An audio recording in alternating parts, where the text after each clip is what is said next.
Lig vir die Nasies het sy ontstaan reeds sedert 1978, toe Dries en Rensha Pauli getroud is. 46 jaar gelede. Twee jong sendelinge wat saam 'n pad begin loop het met God, om sy evangelie die wêreld in te dra. Ons fokus is veral op onbereikte nasies en mensegroepe en individue. Die afgelope jare het media vir ons baie belangrik geword en het ons reeds verskeie DVD's en CD's vervaardig in meer as 25 tale, wat steeds gereeld versprei word.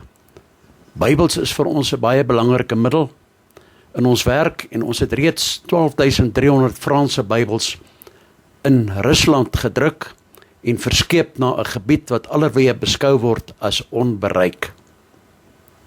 Een van ons bekeerlinge werk reeds jare daar as 'n voltydse sendeling.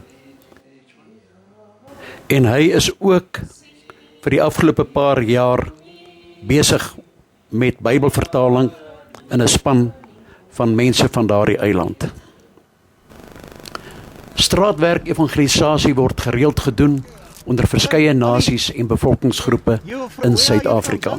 Tanzania. Tanzania? Yeah. Ah, lovely. And the language, what language do you speak? Swahili. Swahili? Yeah.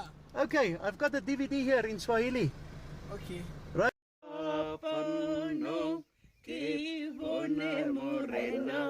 Tutu ya igreja cá, e tu se